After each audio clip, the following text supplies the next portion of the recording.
Hey everyone, and welcome to the Deep Dive. Ready to unlock some serious cat secrets? I think so.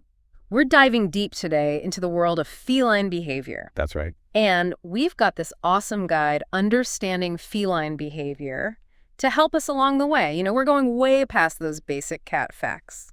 Exactly. Whether you've had cats forever or you're just starting to appreciate their mysterious ways, there's always more to learn. Have you ever seen your cat go nuts over a feather toy, even though they've probably never seen a bird in their life? Oh, absolutely. It's all about those hunting instincts. Even though our house cats are living the good life, they still have those instincts from their wildcat ancestors. Yeah, it's like they're hardwired for it. Exactly. Every time they stalk that feather toy or chase that laser pointer, they're satisfying that primal urge. So it's not just about the food. Not at all. Hunting is mentally and physically stimulating for them. Makes sense. So that's why those puzzle feeders and toys that mimic prey are so good for them. Exactly. It keeps them engaged and happy. There's a common myth that cats are solitary creatures, Oh yeah, I've heard that too. but it's not entirely true.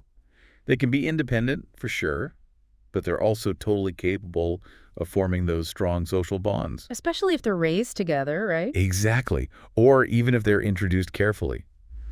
And you'll often see them grooming each other. Yeah, or cuddling up or even playing together. All those signs of social interaction. Now, the grooming thing always fascinated me. It seems like more than just keeping clean. Oh, for sure. Grooming's like a social tool for them. It strengthens their bonds, whether it's with their feline buddies or even with us. So when my cat rubs against me or licks my hand, they're not just trying to clean me. Nope. They're expressing affection and sort of claiming you as part of their group. That's cute. Though sometimes I think they get a little carried away with that claiming part, like when they decide to use my new sofa as a scratching post. Oh, yeah, I hear you there. Scratching. Well, it's definitely instinctual. But not really about bonding. Not quite. More about territory and communication. Cats have those scent glands on their paws. Oh, right. When they scratch, they're leaving a visual mark. But also their scent, like a signature. It's their way of saying, this is mine. Exactly. And you'll notice they often choose those prominent spots to scratch. Like near doorways or windows. Yeah, it's all about marking their territory, making sure everyone knows who's boss. Speaking of communication, let's talk about those mysterious meows and purrs. Are cats just making random noises, or is there a secret language we need to crack? Oh, there's definitely a code. They're masters of subtle communication, and those vocalizations, well, they're just one part of it. Okay, so let's get fluent in feline. Let's start with those meows. What are they trying to say?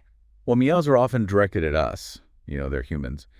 And they're basically requests. Like, feed me or let me out. Exactly. Or play with me. It's how they get our attention and tell us what they need. So those 5 a.m. meows are just a polite way of saying, breakfast in bed, please. Could be. Now, purring. Most people think it's just a sign of contentment. It always seems like it. Usually it is. But it can also be a way for them to self-soothe, especially when they're feeling a little stressed or maybe not feeling well. So it's like their own personal relaxation technique. Exactly, like saying everything's okay. Or maybe trying to convince themselves of that. Interesting. But what about those other sounds, the not-so-friendly ones? Hisses, growls, those seem pretty clear. Oh yeah, those are definitely warnings, like back off. Don't even think about touching me. Exactly, they're feeling threatened, scared or aggressive. Okay, so we've got the basics of kitty vocalizations down, but you said it's just one part of the communication puzzle. What else should we be paying attention to? Well, to really understand your cat, you need to become fluent in their body language. Okay, I'm ready for my crash course in cat whispering. What should I be looking for? The key is to observe. Don't just listen, really watch them. Let's start with the tail. A high, upright tail that usually means confidence. Friendliness. Right. But a puffed up tail? Well, that's like a big back off sign. Like a warning. Fear or aggression. Mm-hmm. And then there's the ears. Forward facing means they're curious and attentive, but flattened ears. Not a good sign. Stressed or anxious. Wow, so many subtle signals. I never realized there was so much going on beneath the surface. Oh, there's a whole world of communication happening that we often miss. Cats have scent glands on their cheeks. Really? Yep. So when they rub their face on things. It's all about scent marking. Exactly. They're leaving their scent, essentially saying, this is mine, or I've been here. Like you're tagging their territory. That's adorable and a little possessive all at the same time. It is. But we've talked about sound and body language. What about this scent communication? Is there more to it than just rubbing? Yeah, tell me more about this scent thing. I'm hooked. Well, we've just scratched the surface of that fascinating world. When we talk about scent, cats are operating on a whole different level, Hmm. you know, one that we humans, well, we can't even really perceive. It's like a secret world of communication. Exactly. They've got scent glands all over their bodies. All over, not just on their cheeks. Nope, cheeks, paws, flanks, you name it, and they use them to leave messages everywhere. So it's not just rubbing. They're communicating with scent in other ways, too. Oh, yeah. Remember how we talked about scratching? It's Yeah. not just about those claws. It's visual, yeah, but also scent. Ah, right. Like a double whammy of this is my turf. Exactly. And then there are pheromones, Pheromones, okay. chemical signals, Yeah. cats use them to communicate with each other. Like a silent language. Pretty much. They release these pheromones to signal all sorts of things. Like what? Give me an example. Well, marking territory, of course, but also things like feeling safe and secure. So that's why they rub their cheeks on everything, to spread those I'm comfy here vibes. You got it.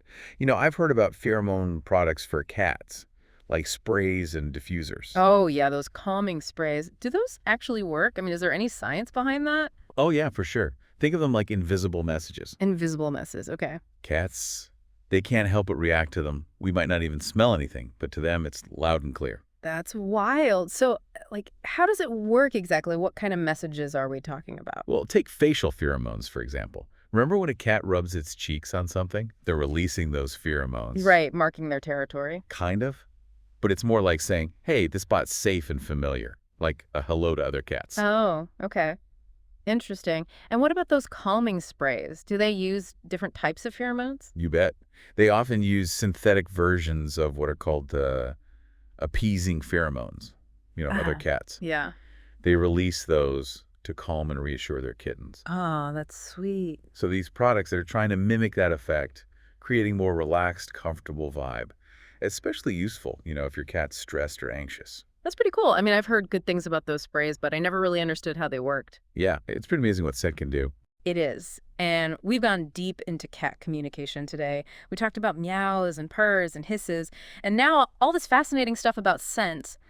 But how do we actually use this knowledge, to make our cats' lives better? Well, it's all about creating what we call a cat paradise at home, providing an environment where they can truly thrive. Okay, that sounds amazing. Sign me up. How do we do it? Tell me everything. Hold on. Creating a cat paradise doesn't necessarily mean like spending a ton of money or building some crazy elaborate setup. Oh, okay. It's more about understanding their needs, tapping into those natural instincts and creating a space that allows them to, well, be cats. Yeah, makes sense. We talked about those hunting instincts earlier. Like, how do we Mhm. bring a little bit of the wild into our homes? Safely, of course. Exactly. That's a great place to start. In the wild, cats are active. They're out there stalking, chasing, pouncing. Right, not just napping on the sofa all day. Although, let's be honest, they do love their naps. Oh, absolutely. But we need to make sure they're getting that mental and physical stimulation they crave. So how do we do that? Well, think like a cat. They need things to climb on, things to explore, things to, well, scratch. So we're talking more than just a basic scratching post and a fluffy bed. Way more. First off, vertical space is key. Cats love to climb. Oh yeah, they're always trying to get to the highest point in the room. Exactly. Give them some cat trees, shelves, anything that lets them satisfy that urge to climb and survey their domain. Okay, good tip. What else? And then don't underestimate the power of a good scratching post. I'm talking about a sturdy one, tall enough for a good full body stretch. Oh, and play strategically, right, like we were talking about before. You got it. Yeah. By doorways, near furniture they like to target, it's all about giving them an outlet for that scratching instinct. And remember, they're picky about texture. Right, so it's not just about any old scratching post. Nope. Some prefer sisal rope, some like cardboard. And some even go for carpet. Exactly. Experiment a little, see what your cat prefers. It's all about finding what works for them. Okay, so climbing structures, scratching posts. What else is important? Don't forget about play. And I'm not just talking about leaving out a few toys. Interactive play is key. Like getting down on the floor and playing with them? Exactly. Those feather wands, the laser pointers, crinkle balls. Engage with them. Make them work for their prey. I love those puzzle feeders where they have to bat a ball around to get their food. Those are great. It's mentally stimulating, keeps them active, and taps into those hunting instincts. And it's hilarious to watch. It's a win-win. It is. But, even with all the fun and games, cats need their downtime too. They need a sense of security, a place to retreat when things get overwhelming. So it's not just about playtime, it's about creating a safe and comfortable environment too. Exactly. Think about it. Every cat needs a safe space. Like their own little haven. Yep. Cozy beds tucked away in quiet corners, maybe a cat tree with an enclosed space. I've seen those little cat tunnels. Those seem pretty popular. Those are great. It gives them a place to escape. Hmm. Especially important if you've got multiple cats, other pets, or young children in the house. Yeah, it's like their own personal do not disturb sign. I get it. Yeah. We've talked a lot about the positive stuff today, creating this awesome environment for our cats. But even with the best intentions, sometimes our cats, well, they get stressed. How can we tell when that's happening? And what can we do about it? Yes, stress is a real thing for cats, isn't it? Even in a cat paradise, things can go wrong. So how can we tell if our furry friend's feeling stressed? It's tricky because cats are really good at hiding their emotions. They are. But stress, it can show up in all sorts of ways. One of the first things you might notice is a change in their behavior. Like what kind of changes? Well, maybe a social cat starts hiding more. Ah, they're withdrawn. Or maybe a playful cat suddenly doesn't want to play anymore. So basically, any kind of shift from their usual routine. Pretty much. Keep an eye on their eating habits, too. Okay, so like eating more or less than usual. Exactly. And grooming, too. Some cats, when they're stressed, they overgroom. Oh, yeah. To the point where they're losing fur. Yep, that's a classic sign of anxiety. Yeah. And then there are the litter box problems. Oh, no, not the dreaded litter box issues. If they start going outside the box, that's a big red flag. Okay, so we need to watch out for those changes in behavior, eating, grooming, and litter box habits. But what can we do to help them? It's tough to see your cat stressed out.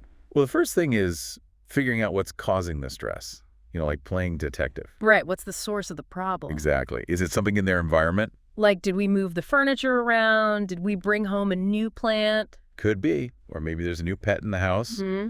Or loud noises, construction maybe. So many possibilities. Once we figure out what's stressing them out, then what? Well, then we can start addressing it. And sometimes it's simpler than you think. Really? Like what? Routine, for example. Cats thrive on predictability. Oh, yeah. They like things to be consistent. Exactly. A regular feeding schedule, playtime at the same time each day, that kind of thing. Huh. And try to minimize those big changes in their environment. Don't suddenly rearrange all the furniture. Right. And those safe spaces we talked about, make sure they've got plenty of those. A place to escape when they feel overwhelmed. Their own little cat cave. I love it. Yeah.